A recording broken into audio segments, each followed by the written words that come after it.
అందమైన చర్మ సౌందర్యం మీ సొంతం. Second aqua radiance deep cleansing gel.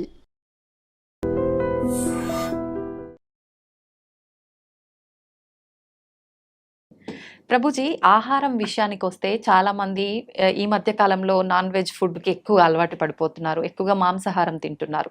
నిజంగా మాంసాహారం అనేది తినడం తప్పంటారా ప్రభుజీ? మనకి ఎప్పుడైనా దోమ కుట్టినప్పుడు మీకు ఏమనిపిస్తుందండి? నొప్పి, బాధ కలుగుతుంది. ఏమంటారు అప్పుడు?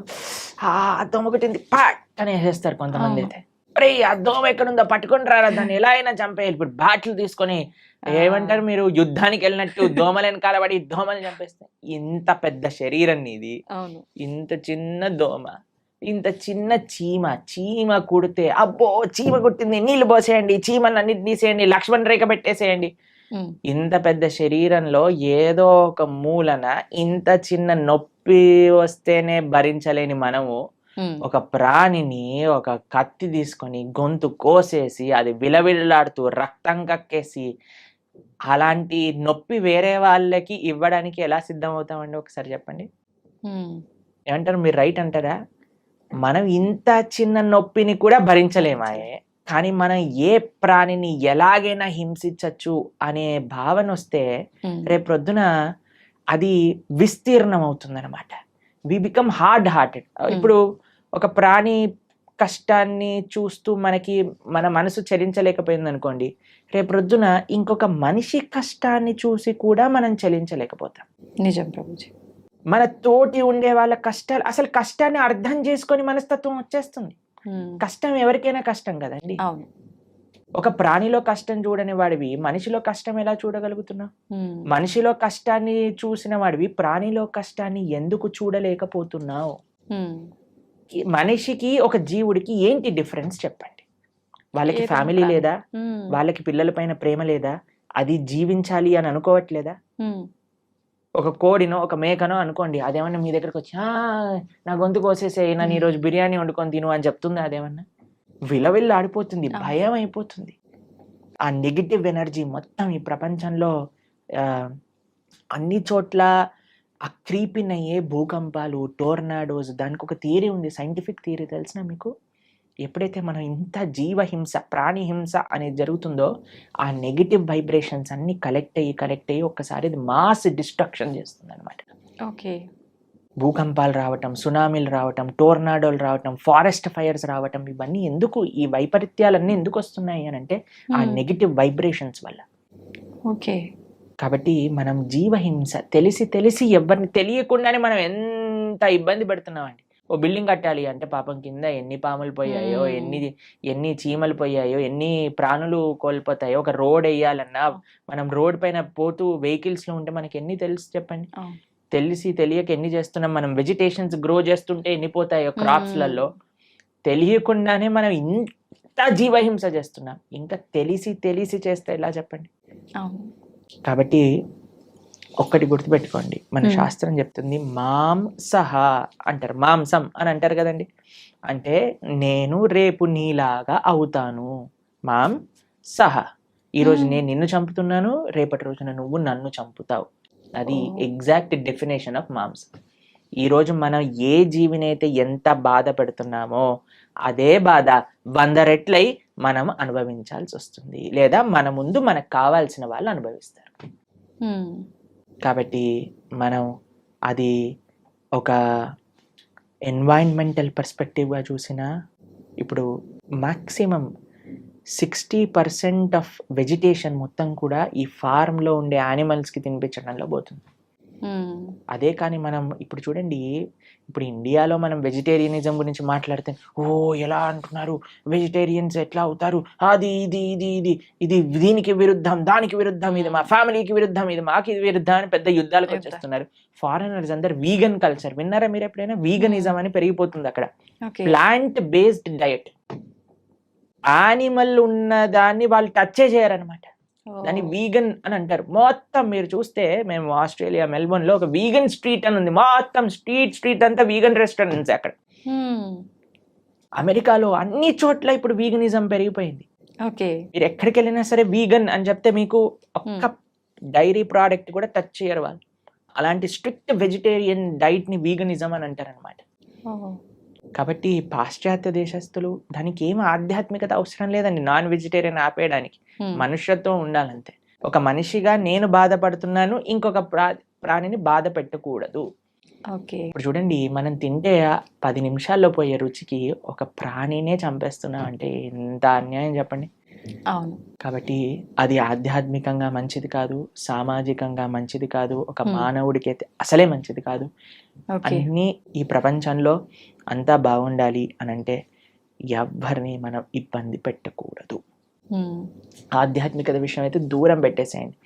మాంసాహారం తినే వాళ్ళు ఎప్పటికీ ఆధ్యాత్మికంగా ఒక్క అడుగు కూడా ముందుకెయ్యలేరు.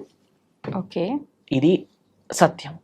కానీ this is far beyond to understand. కానీ ఫస్ట్ మనిషిగా ఆలోచిద్దాం, ఒక ప్రాణిగా ఆలోచిద్దాం. కాబట్టి భగవంతుడు అందరినీ సృష్టించినప్పుడు ఆయన అందరి పిత కదా. మీరు ఒక 3 తమ్ముళ్ళు అన్నయ్యలు ఉన్నారనుకోండి, ఒకరిని ప్రేమించి ఒకరిని చెంపమైన లాగి పెట్టారనుకోండి, వాళ్ళ అమ్మ ఏమంటారు, ఒరే వాడేం చేశాడరా నిన్ను అంటే, ఏం లేదమ్మా నాకు వీడిని ప్రేమిస్తున్నాను కదా వాడిని కొడతాను. ఒప్పుకుంటారా వాళ్ళ అమ్మ? అలానే భగవంతుడు ఎలా ఒప్పుకుంటాడండి? నువ్వు మనిషిని మాత్రమే ప్రేమించి మిగతా జీవులందరినీ కూడా హింసిస్తూ ఉంటే. నిన్నే మేము ఒక పోస్ట్ చూసాము ఇంటర్నెట్ లో.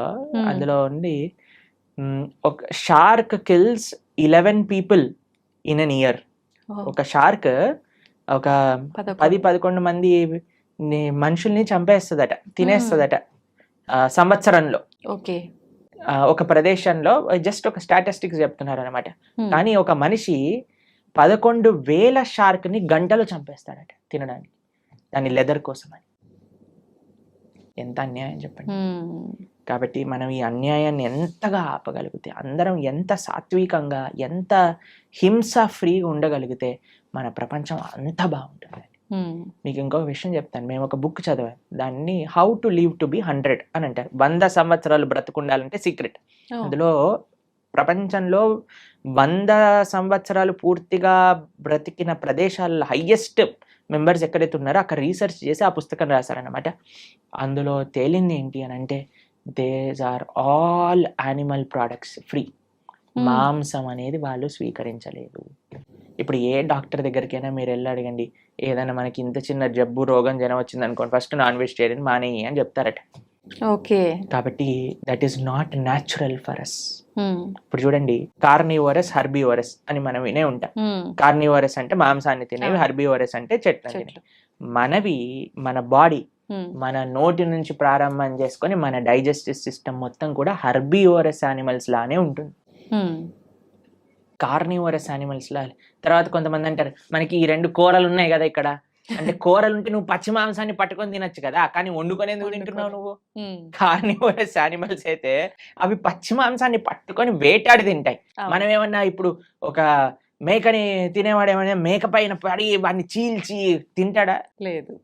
కాబట్టి ది వెరీ థాట్ దట్ నువ్వు వండుకొని తింటున్నావు అని అంటే అది నీ శరీరానికి మార్చి కానీ నువ్వు తినలేవు అని. కానీ ఇప్పుడు చూడండి, సాలడ్స్ లో మీరు ఏ కూరగాయలు వేసినా సరే కక్కర్ అని తినేస్తారు. క్యారెట్లు తినేయచ్చు, బీట్రూట్లు తినేయచ్చు, ఏదైనా తినేయచ్చు పచ్చిగా. అవును. కాబట్టి మనకి పచ్చిగా తింటే అరుగుతుంది. ప్లస్ మన digestive system, carnivorous animals digestive system చాలా చిన్నగా ఉంటుంది, ఎందుకంటే అది వచ్చేస్తుంది బయటకు వెళ్ళిపోతుంది. కానీ మనది మాత్రం లాంగ్ ఇంటెస్టైన్, స్మాల్ ఇంటెస్టైన్, అవి డైజెస్ట్ చేసి దాన్ని న్యూట్రియంట్ కాంప్లెక్స్ చేసి అన్ని శరీరానికి ఎనర్జీ అందించి అప్పుడు కానీ బయటకు వస్తుంది. కార్నివోరస్ యానిమల్స్ చూసాను అనుకోండి, నాలుకతోటి నీళ్లు తాగుతాయి. మనం ఎలా చేస్తామండి? మనం నోటితో తాగుతాం. కాబట్టి ఇవన్నీ దేర్ ఆర్ మెనీ రీజన్స్. అటు సైంటిఫికల్గా చూస్తే, అటు హ్యూమన్ మేకప్ విధంగా చూస్తే, ఎలా చూసినా సరే ఒక మనిషి వెజిటేరియన్ గానే ఉండాలి. Okay. He cannot kill any living being. Okay. అయితే ప్రభుజీ, ఇది సృష్టికి విరుద్ధం అయినప్పుడు భగవంతుడు ఎందుకు దీన్ని ఆపలేకపోతున్నాడు మరి? అయితే ఇది తినొచ్చు, ఆ జంతువులు పుట్టిందే మానవులు తినటానికి అని ఎవరైనా మీకు సర్టిఫికెట్ ఇచ్చారా? ఉంటారు కదా. భగవంతుడు ఇచ్చాడా చెప్పండి. భగవంతుడు ఆపట్లేదు అని మీరు అన్నారు కదా, కానీ భగవంతుడు తిను అని ఎక్కడేం చెప్పాడా? లేదు. ఏదైనా ఇప్పుడు ఒక మేక పుట్టాక ఇది వీడు తినడానికి అని దానిపైన స్టాంప్ వేసి ఆయన పంపించాడా మనకి? లేదు కదా. ఎందుకు? ప్లస్ ఈ మనిషి కూడా ఎందుకు సెలెక్టివ్ గా ఉన్నాడు? నేను మేకనే తింటా, కోడిని, కుక్కని ఎందుకు తినావు నువ్వు? నీ పెంచుకునే కుక్కకి ఇంకా బయట ఉండే మేకకి ఏంటి డిఫరెన్స్? కొంతమంది డాగ్ లవర్స్ ఉంటారు, మీరు చూసిన ఓ అవును. కన్నా మున్నా చున్నా అని ఎప్పుడు గారాబం. ఇలా కుక్కని ఇలా పట్టుకొని అలా పట్టుకొని, కుక్కకి ఏమన్నా అయితే వాళ్ళు ఏలవటం అవి. అరే ఆ కుక్కకి ఎంతైతే ప్రాణం ఉందో ఆ మేకకి కూడా అంతే ప్రాణం ఉంది. ఏమన్నా మేకల తక్కువ ప్రాణం ఉందా చెప్పండి? లేదు.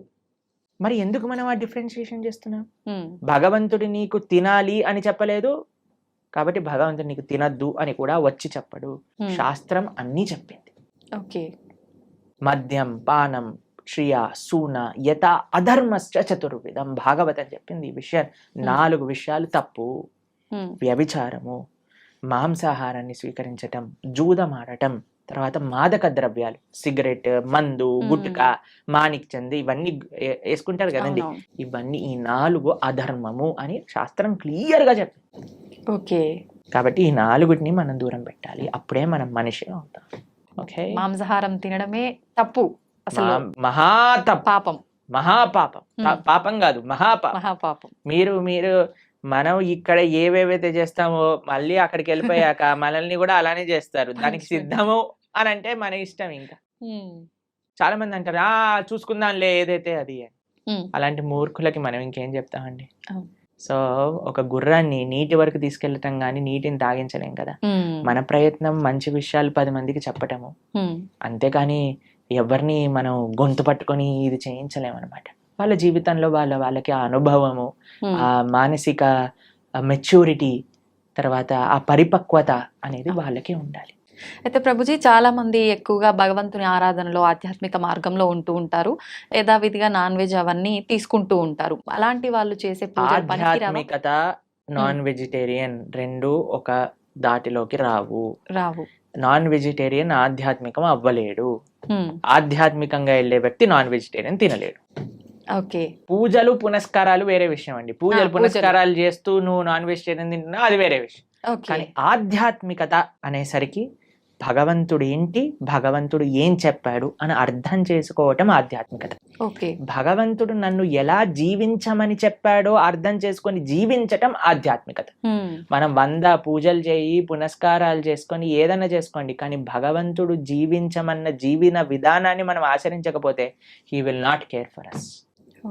ఇప్పుడు చూడండి, మీ పిల్లలు ఉన్నారు, మీరు చెప్పిన మాట వినటం మీకు ముఖ్యమా? మీరు చెప్పిన విధంగా వాళ్ళు ఉండటం మీకు ముఖ్యమా?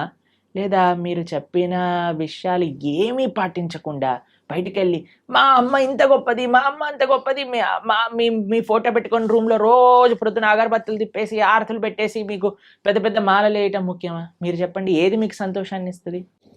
చెప్పిన మాట ఆచరిస్తే అంతే కదా. చెప్పిన మాట ఆచరించి మీరు పెద్దగా ఏం చేయకపోయినా మీరు ఆనందంగానే ఉంటారు కదా. నాన్న చదువుకో, మంచిగా ఉండు, 10 మందితో మంచి చెయ్యి, నువ్వు ఎప్పుడు బాగుండాలి, అది మీరు చెప్పిన విధానాన్ని వాళ్ళు ఫాలో అవుతాయి కదా.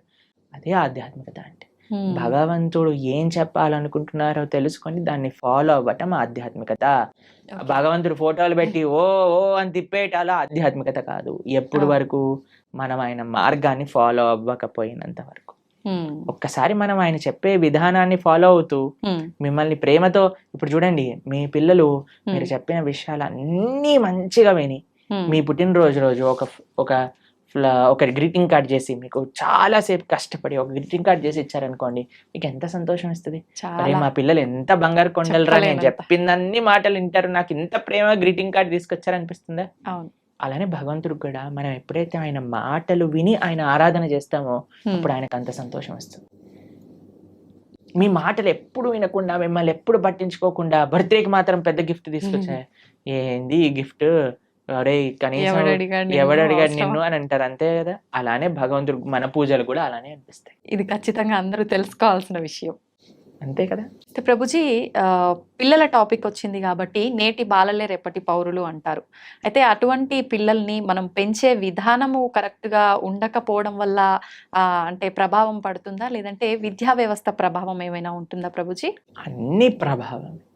మనం పెంచే విధానం, విద్యా వ్యవస్థ, టీచర్లు, మీడియా, వాళ్ళు చూపించేవి, వాళ్ళు ఉండే ఫ్రెండ్స్, అన్నిటినీ ప్రభావం ఉంటుంది. కరెక్ట్, అన్నీ కూడా జాగ్రత్తగా ఉండాలి. ఇప్పుడు అన్నిటినీ మార్చేయలేం కదండి. మన వంతు మన మార్పు మనతోటి ప్రారంభం అవ్వాలి. కాబట్టి ఇప్పుడు చూడండి, అందరి పిల్లలకి హాలిడేస్ టైం. ఇప్పుడు మీ హాలిడేస్ లో మీ పిల్లలకి ఏం నేర్పిస్తున్నారు? ఎన్నో మంచి మంచి ఆధ్యాత్మిక కేంద్రములలో సేవా మాధ్యమంగా సమ్మర్ క్యాంప్స్ జరుగుతున్నాయి. మన ఇస్కాన్ హైదరాబాద్లో సమ్మర్ క్యాంప్స్ చేస్తున్నారు. మేము ఆదిలాబాద్లో రేపు సమ్మర్ క్యాంప్ చేస్తున్నాం. పిల్లలకి కనీసం సెలవులు వచ్చినప్పుడైనా మంచిగా సేవ చేసుకునే ఒక అవకాశాన్ని ఇవ్వండి. గోశాలకి తీసుకెళ్ళండి, శ్లోకాలు నేర్పించండి, మ్యూజిక్, మన క్లాసికల్ మ్యూజిక్ నేర్పించండి, క్లాసికల్ డాన్స్ నేర్పించండి.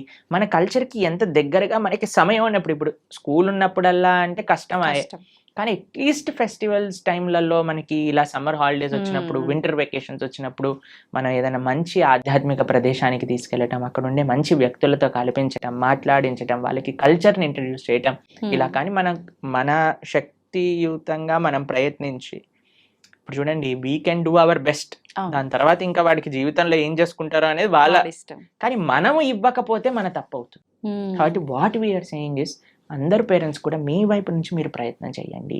ఇప్పుడు సమ్మర్ హాలిడేస్ వచ్చాయి, మంచి ఆధ్యాత్మికంగా అలానే విశేషాలు అన్నీ కూడా నేర్పించేటట్టుగా మంచి విశేషాలు నేర్పించండి. మ్యూజిక్లో మంచి విశేషాలు, డాన్స్లో మంచి విశేషాలు, శ్లోకాల్లో మంచి విషయం, అన్నిట్లో మంచి ఉంది, ఆ మంచిని నేర్పించండి అని చెప్తున్నాను అంతే. ఓకే. కాబట్టి సమయం ఉన్నప్పుడు పిల్లల్ని ఎంగేజ్ చేయాలండి. పిల్లలకి ఫ్రీ టైం ఇస్తే వాళ్ళు పాడైపోతారు. కాబట్టి మీకు సమయం ఉన్నప్పుడు మీరు కానీ హాలిడేస్లో వాళ్ళని ఎంగేజ్ చేయలేదనుకోండి, ఫోన్కి అడిక్ట్ అయిపోతారు, టీవీకి అడిక్ట్ అయిపోతారు, తర్వాత టెలివిజన్కి అడిక్ట్ అయిపోతారు. ఇవన్నీ మనకు వద్దు అన్నప్పుడు వాళ్ళని మార్నింగ్ టిల్ నైట్ స్కిల్స్లో ఎంగేజ్ చేయండి. స్విమ్మింగ్ నేర్పించండి, ఇన్స్ట్రుమెంట్స్ నేర్పించండి, ఎక్సర్సైజ్కి తీసుకెళ్ళండి. బయట ఎంత వీలైతే అంత మనం ఉంచడానికి ప్రయత్నం చేయాలి. మీరు బయట ఉండాలి. మీరు ఫోన్ పట్టుకొని కూర్చున్నాడు అనుకోండి, వాడు ఫోన్ పట్టుకొని కూర్చుంటాడు. కాబట్టి let us all use this time nicely. ఈ సమయం మనకి ఏదైతే ఉందో దాన్ని బాగా యూజ్ చేసుకొని పిల్లల్ని ఒక మంచి ట్రాక్లో పెట్టేటట్టుగా మనం ముందుకు తీసుకెళ్ళాలి. మీ అందరికీ మంచి వేసవి సెలవులలో మంచి ఆధ్యాత్మిక మార్గం వైపు మీరు నడుస్తూ మీ పిల్లల్ని నడిపిస్తారు అని భావిస్తూ, హరే కృష్ణ. Thank you Prabhuji. నిజంగా మీరు చెప్పినవన్నీ వింటుంటే నిజంగా ఇదంతా నిజమే కదా, ఎందుకు ఎక్కడ మిస్ అవుతున్నాం అందరం ఇవన్నీ పాటించడంలో అనిపిస్తోంది ప్రభుజీ.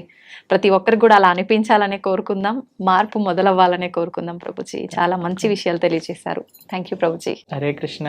హరే కృష్ణ ప్రభుజీ. హరే కృష్ణ.